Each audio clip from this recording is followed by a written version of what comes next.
Hey, welcome to Life Today Live. I'm Randy Robinson. Good to have you here. And we're just going to geek out today in such a good way. I'm very much looking forward to this conversation because I got to admit, I grew up in a Christian home. I went to public school most of my life, but finished out at a private Christian school, and then went to Oral Roberts University. And so, I've gotten, I grew up in the church, we'll say.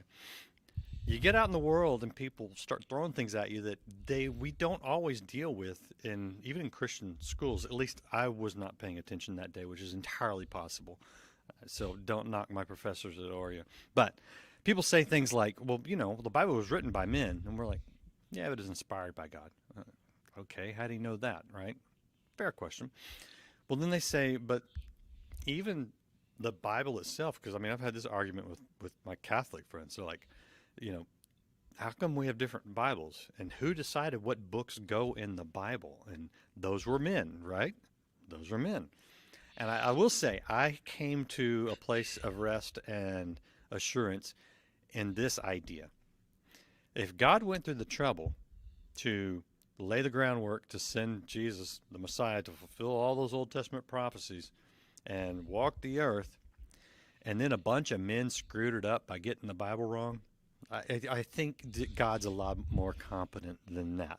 But there's still some good questions. We're going to explore the good questions. And to do that, I have Dr. Craig A. Evans, a professor at Houston Baptist University, and he has a litany of credentials, and you can look those up. His website is craigaevans.com. I'll show it to you later.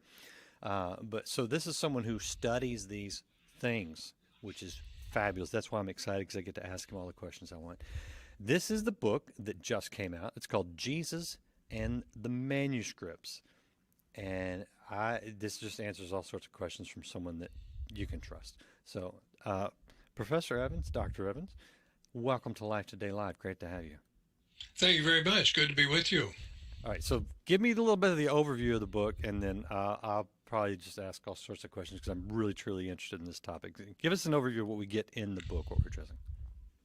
Well, the book tries to do two things. One of them is introduce readers to the oldest New Testament manuscripts, specifically the Gospel manuscripts. So I'm talking about the manuscripts that relate to Matthew, Mark, Luke, and John. And of course, I'm mostly focused on Greek. They were originally written in Greek, but I do talk about translation, such as Latin.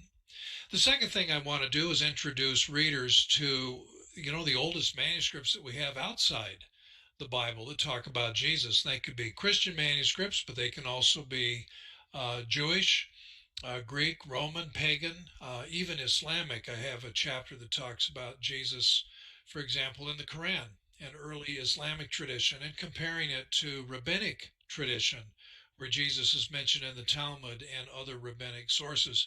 So those are the two things. I want people who read this say, "Oh, okay, this is the earliest, oldest stuff we have that talks about Jesus, both inside the New Testament, but also outside the New Testament." And to have a more scholarly, critical understanding of what this stuff is. And every time I throw Greek around or Latin or Hebrew, it's always translated. So anybody who can read anything at, say, a first year level in college should be able to read the book. And then there are a bunch of photographs in the back, most of them in color, that show readers what these manuscripts look like. So when something like a Dan Brown book comes out and, somebody, a fictional professor in it is saying, oh, the oldest materials or the real Jesus is in something, Mm-hmm. this or that, it's not what the church says. Well, the reader will be able to, know that that's baloney. They'll say, oh, that's just ridiculous. That isn't true. And so that's what I want to do. And I want the book read by non-experts. They don't have a PhD, maybe they can't read Greek or something like that, but they can still read the book and understand it. But also scholars who read it and go, oh, I didn't know that. I need to up my game. So I'm targeting a rather large audience. It is a complicated subject, but I try to break it down in a bunch of chapters and move through it in a way that I think most readers should be able to follow and understand. And it's been gratifying. It's selling well. There's been good feedback. some positive reviews already, even though it's only been out a few months. So I'm encouraged by that, and I hope it keeps going. And I'm grateful for this opportunity to talk about it. Just to give people an idea of your commitment to this, how long have you been studying the manuscripts and even the extra biblical manuscripts? Oh, ever since my PhD program, and that was more than 40 years ago. So I've been at it a long time. It's Yeah, hard to answer that question. Some have said, well, how long did it take you to write the book? Well, I asked myself, let's see now, how old am I anyway? right. But, in earnest, sitting down and crunching it out, probably 4 or 5 years, but years going into it. Some of the chapters had appeared earlier in a shortened form. Yep. But yeah, it's a big project. It takes a long time to acquire that kind of expertise in a number of subjects. Right. So I have all sorts of questions about the outside the Bible sources. So we're going to get to that, and I actually have questions about some of the ones that were rejected from the being canonized, Gospel of Thomas, Gospel of Peter. Those things. But before we get to those, I want to ask you about the ones we do have: Matthew, Mark, Luke, and John. In two questions: how complete are the manuscripts? Because I I'm going to show my ignorance here, and that's okay because I think most people are here. But when the Dead Sea Scrolls came along, did they have a direct impact on the Gospels themselves, or were we pretty set with that? Now, the Dead Sea Scrolls had a huge impact on the Old Testament, the Hebrew Bible. Okay. And so, with one or two exceptions, all of the Old Testament books are represented at Qumran. And I'm just guessing, but probably something like 50–60% of the text, the Hebrew text of the Old Testament, is preserved at Qumran. Okay. And the big takeaway is the text is stable. So it's not like, oh my goodness, look at that. The book of Isaiah is shorter at Okay. Qumran, or oh, Deuteronomy's twice as long. What happened? It's the same text. And so that's the big takeaway. And some of our listeners might not realize, but the Hebrew Bible that we had before Qumran was discovered dates to somewhere between 900 and 1000 AD. Notice that I said AD. Well, when we found the Qumran text, we went all the way back to 100, even 200 BC. So we're jumping back in time 1,000 years Wow. closer to when the originals were written. And guess what? The text is the It's the same. same. Okay. Yeah, so that's the big takeaway. So, but just a second though, it's true the New Testament writings are not at Qumran. I know there's rumor and there's silly stuff out there that claims otherwise, but Okay. Qumran doesn't have the Gospels, doesn't have the New Testament, but it has information that sheds light on the world of Jesus and his disciples. So, in many cases, we actually understand the New Testament Gospels better Huh. because of the information that we can extract from the Dead Sea Scrolls. So it's a real win-win all around. Interesting. Okay. All right. So talk to me about the manuscripts. Like, where do we get the Bible? Where do we get not the Bible? Where do we get Matthew, Mark, Luke, and John? Well, the original writers wrote in the first century. I think everybody agrees. Which decade might be disputed, but if we simply say the second half of the first century, most would be satisfied with that. And these four Gospels were written then, John being the last, probably in the early 90s. The three synoptics, we call them synoptic because we can see them together. They're so closely parallel. That would be Matthew, Mark, and Luke. They would be written earlier. Okay, so they're in circulation by the end of the first century, and they were respected and read and honored and read aloud when Christians gathered together, and that basically is the beginnings of what we call canon, the canon of Scripture, the measure. If you read something aloud when the Christians, the believers are together, or you read it in the synagogue when the Jewish people get together, that means you're saying it's sacred, and that's how we end up with a Hmm. Bible eventually. Which items do the church leaders say it's okay to read these when the church is gathered? And so that's how we get canon. Well, in the second century, there were some who wanted Jesus to say a few more things, to say some things that were a little more, shall we say, politically correct for the second century and later. And so, well, what do? You have Matthew, Mark, Luke, and John floating around, copied and copied and copied, and they're everywhere. And so then you come up with this new kind of a gospel that's secret. Well, this was hidden, and this is why nobody knew about it. No, it's not written by Matthew. It's not written by Luke. It's written by Thomas, or it's written by Philip, Mm. or maybe Mary. And so this is where these other gospels begin to circulate, not as widely, and nor were they read publicly in church. But anyway, we end up with two kinds of gospels: the early public ones, and then these Johnny come lately gospels that begin to pop up like mushrooms in the second and third centuries. Interesting. So I'm guessing that's why they decided we need to canonize these. It really does. Yeah, it forced the issue because it wasn't a problem in the first century. You had Paul's letters. Paul says, "Look, I'm an apostle. I've seen the risen Jesus. Read my letters," and they did. And in one letter, he says, "I sent a letter to this church over there. Read it and make sure they get a chance to read this one." Mm. And so you have that going on in the first century. But when the second century comes and you start getting these other dubious, I mean, did Thomas really write this? Then there's the Gospel of Judas, which was making headlines 15 years ago. It pops up sometime in the second century. Then there's a Gospel of Peter that pops up sometime in the second century. Peter, of course, long dead. He didn't write that. Hmm. And that's when some of the Christian leaders are saying, hey, wait a minute, what's going on here? Hold on. The our list of scriptures is getting rather long, and that's why Irenaeus, writing, we think around the year 180, he says, "Look, folks, there are only four gospels. They were written in the first century. They were written within the lifespan of eyewitnesses and apostles. They are Matthew, Mark, Luke, and John, and that's it. There are four gospels. There aren't 40." And he said these other gospels are so recent the ink isn't even dry yet, and they're not ancient. They don't really go back to Jesus's apostles. They're just new, and they have these false teachings and weird ideas.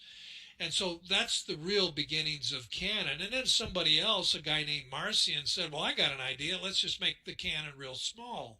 Let's just have a shortened, edited version of Luke and, 7 or 8 of Paul's letters and call it quits. In fact, let's leave the Old Testament out altogether. And by the way, Randy, as you know, that idea is being kicked around today among some evangelicals Yeah. who say, let's unhitch from the Old Testament. Right. Well, that's Yeah. just a new form of Marcionitism.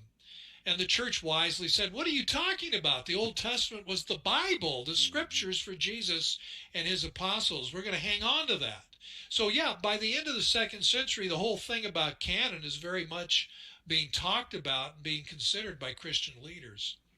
Where do you come down? Because some people like, oh no, that was the first Roman Catholic Church, and we can't trust them, or they're just men, we can't trust them, or whatever. And then that's how they open the door to the Gospel of Thomas or Judas or all these other things.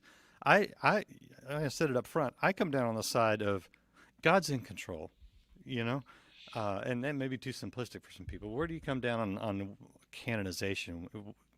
You know, I'm guessing you're going to say that everything that's in the Bible we needed, and everything that's not we didn't need.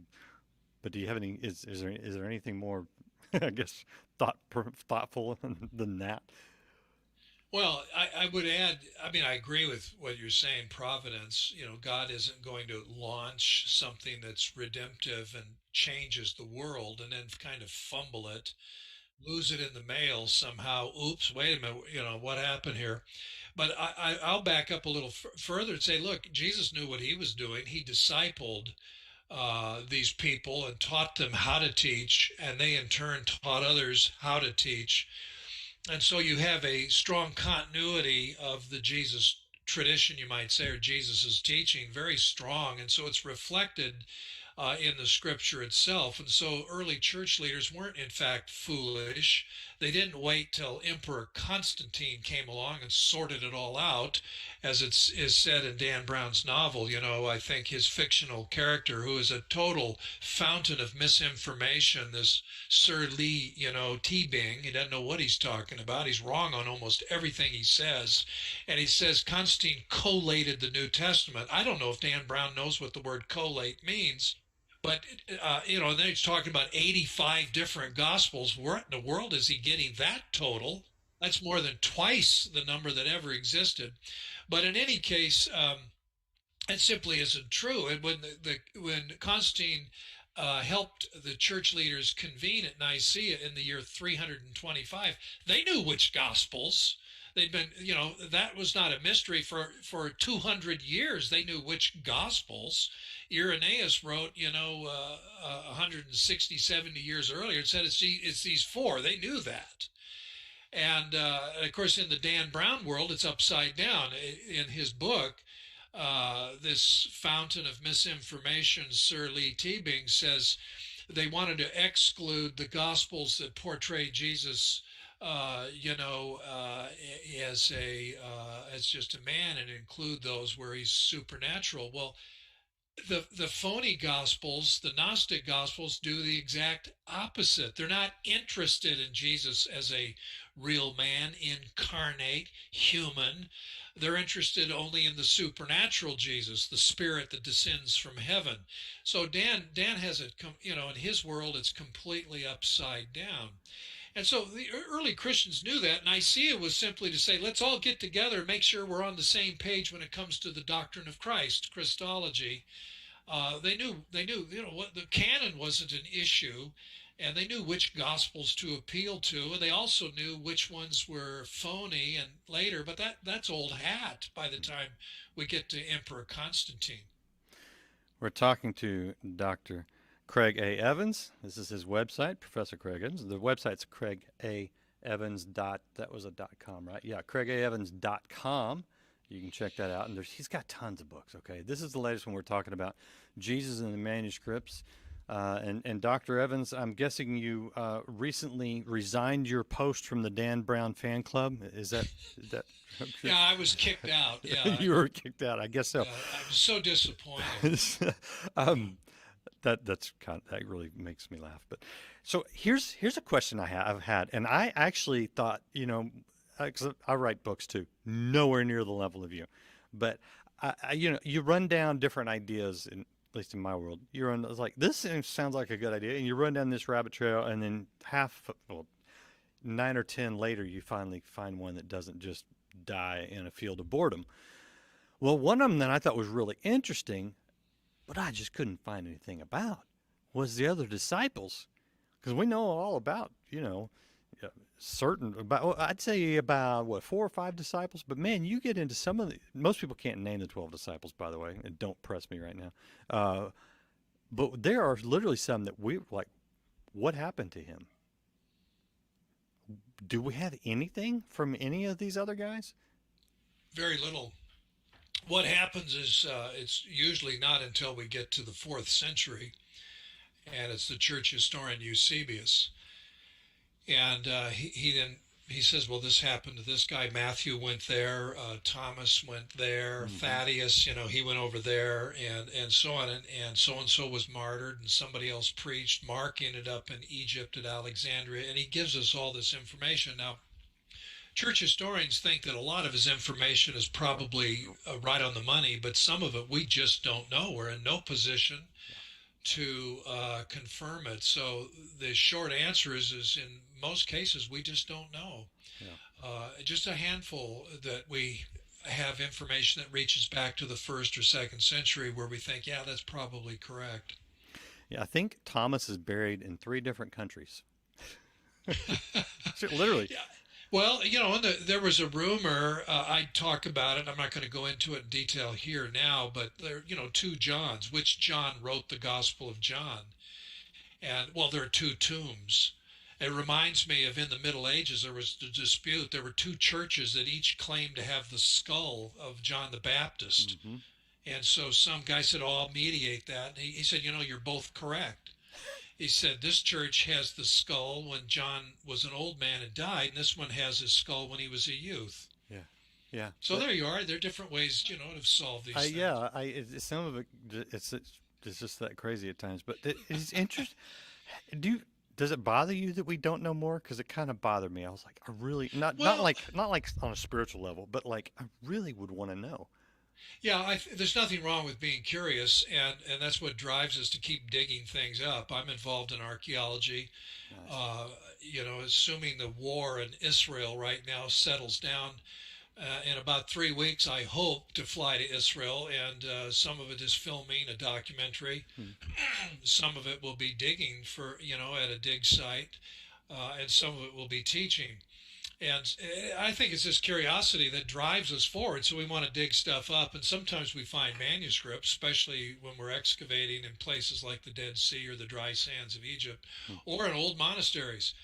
And so we're always looking for more material. Do we have enough material? Well, of course we do. The early church, the people who came to faith and responded to the proclamation of the resurrection, say Pentecost, there is no New Testament at all.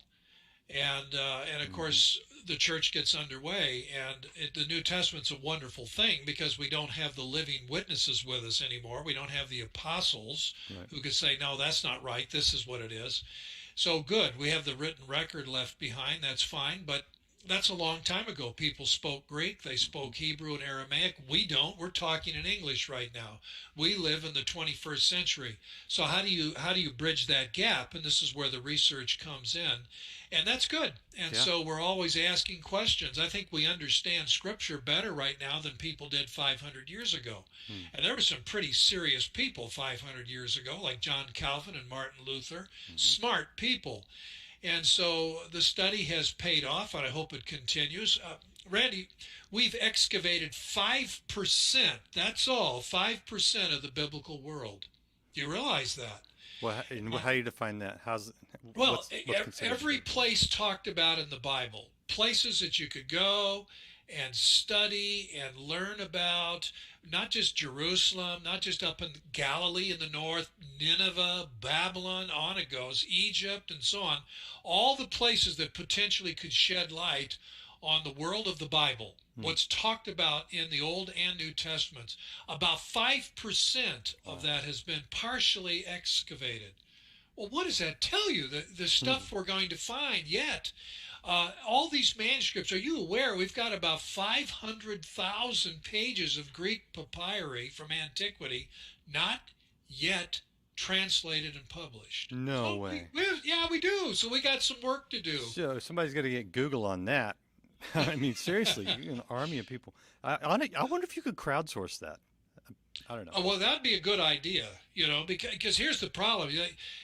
I know Greek pretty well, and I can read some of these papyri just looking at them, but some of it is written, cursive, and oh my goodness, I can't even figure out which letters I'm looking at. Mm, So you get these people that are trained, and so you train for a few years to labor away to translate and publish this stuff, and you're barely making minimum wage. So mm. guess what? They don't have people, you know, they don't have crowds of volunteers You just for scan that it. kind of hard work. Yeah, scan it and crowdsource it. Get the hobbyists out there. Get the people who are trained, but they're not going to go back and take that job. That's an interesting idea. Okay, I need to ask you about one other thing before I let you go because you said something that I thought was very fascinating, and I have read Josephus. I think the complete works is not that much, but and I find it interesting when other people talk about Jesus and talk about what happened that we see in the Bible, but you get it from that third party out there, and I don't take them as the authority, that I would of obviously Scripture. But you mentioned Jesus being mentioned in all sorts of other Greek, Roman, even the Quran. Tell me about some of those.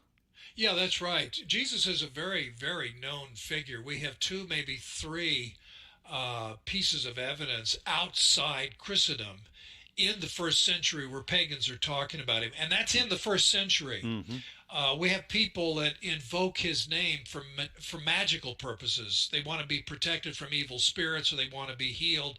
And we've got two or three things like that from the first century, which, by the way, flies in the face of this silly mythicist idea that, there really wasn't any Jesus. Well, boy, that would Right. come as a big surprise to his family. In any case, they certainly were convinced he was a real person. But even when you get into the end of the first century, you mentioned Josephus, he's talking about Jesus. He's explaining to his Roman elite readers Right. that, well, where the Christians come from? Oh, they're named after this guy named Jesus Christ. That's, and Pontius Pilate put him to death. And you know what's kind of weird? His following continued. And what's interesting there is there were other people who claimed to be prophets or messiahs or whatever. When they got killed, their following ended. Yep. That's it. No more. Jesus' movement just kept growing and growing and growing. And then you have Greek and Roman writers at the beginning of the second century. They're talking about him too. And Tacitus says, oh my gosh, these Christians are everywhere. They're in Rome where everything horrible comes and is celebrated. It's really funny. And on it goes. And other second century Greeks and Romans talk about it, and Jesus ends up in rabbinic literature. They're talking about him, trying to explain, well, if he was false, why was he such a good healer? They trying to explain that. Right. And Muhammad likes Jesus and defends him in the Quran. Jesus is really good. Well, he's number two. He's the number two prophet. But by golly, he was born of the Virgin and could perform miracles. So, everybody knows about Jesus, and everybody wants his endorsement too, which is really interesting. Yeah, and that's really funny when you get into the people who it's almost like the flat Earth guys, the people who are like, well, Jesus wasn't a real person. It's all fiction. And then you go, okay, let me look at what some other guys who didn't like Jesus were writing about him because he was real. But last question, and I love this conversation. I could. I don't. Do you have any online classes? That's not the last question, but do you do online classes or anything? I do. I do. Some of my courses are carried online, and I've got people watching them as auditors from all over the world. Oh, can you get to that from your website, or do you have to be associated with Houston Baptist? Usually, what I do, people will email me and ask about it. I could put something on my website and give the information, but there is a link at the Houston Baptist University for my courses. They'll say, well, I'd like to, I call them Zoomers, Yeah. in Zoom Right. land, but I think Thursday nights, it'll be a different night this fall, but I'll have another course. It'll be on the Gospels, by the way. And people, whichever night it is, I don't know yet, they can tune in. It usually runs from 6:30 to 9 o'clock. Yeah, Okay. Yeah. Well, yeah, good to know. If that interests you, go to Houston Baptist University. Check it out, yeah. and then craigaevans.com. Uh, Last question, and this one is one that I just find really curious. Why do and I know maybe the answer is obvious in that they met Jesus at a certain point in time, but there is so little on Jesus as a before, a young man, a teenager, a child. We got a couple of stories, and that's basically it. Um, why don't we know more about Jesus up until he started his ministry, basically? Well, thanks for asking that. It's a good question, and it's an opportunity to make, I think, a very good point. First of all, it shows you the restraint. Uh, Instead of making up stories, like typically the Romans would make up stories about the emperors, the really good ones like Mm. Augustus. They start talking about, well, he was a child and he told the frogs to quit croaking and they obeyed him. And the second thing it says the incarnation is real. So you don't have Jesus at birth and he can speak fluent Hebrew. He grows up, he's a child, he's a dependent.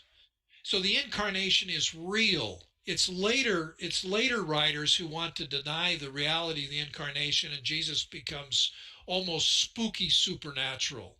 These are later stories. Jesus is 3 years old and he humiliates his teacher at school.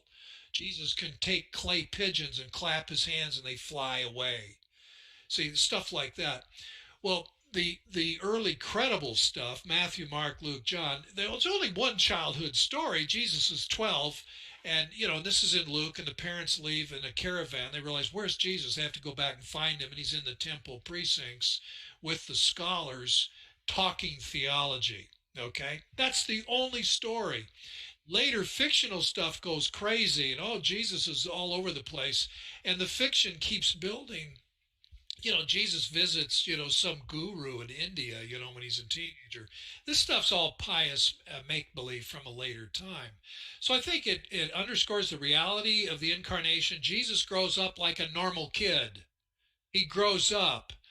And it also at the same time reflects the restraint of the gospel writers who write the serious stuff, the first century gospels. They don't indulge in a lot of silliness and rumor.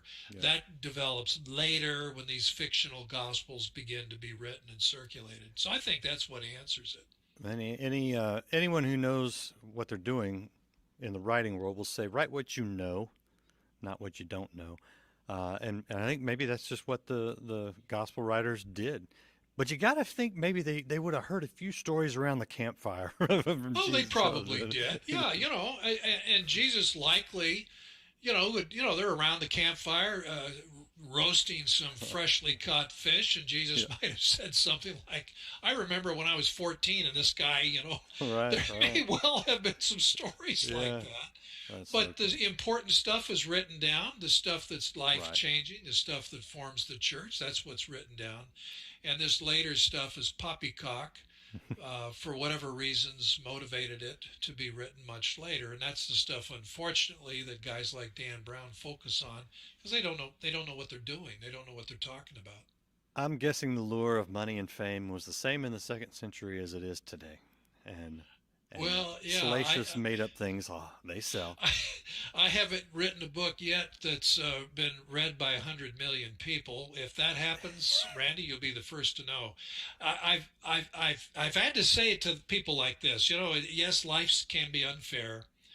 A guy like Dan Brown doesn't know what he's doing, and he writes a book, and it's read by 100 million people. 50 million copies sell. Guys like me labor for years to write a book read by dozens. Hmm. That's the way it goes. Yeah. Well, um, there's also be something said about ill-gotten gain, and I think when you're making things up, that's not a good way to go. But he does couch it in fiction, so I guess he gets away Yeah, with it. okay. But anyway, It is fiction. yeah. It sure is, including His his fact page at the beginning. That's fiction too. it is too, and I don't Yeah. doubt it. All right, I was never tempted to believe that. I actually read a couple of Dan Brown novels, and I read them as pure fiction. It's some of the Christian ones that package themselves as yeah. Anyway, Oh, hey, listen, man, we got to do better than that. I'd like to write a few novels that do, but here's a shout out. I'm doing something with Jerry Jenkins, the yeah, Dead Sea Chronicles, and yep. Volume Two. He's finished it. It's at the press, so hopefully in a few months it'll come out.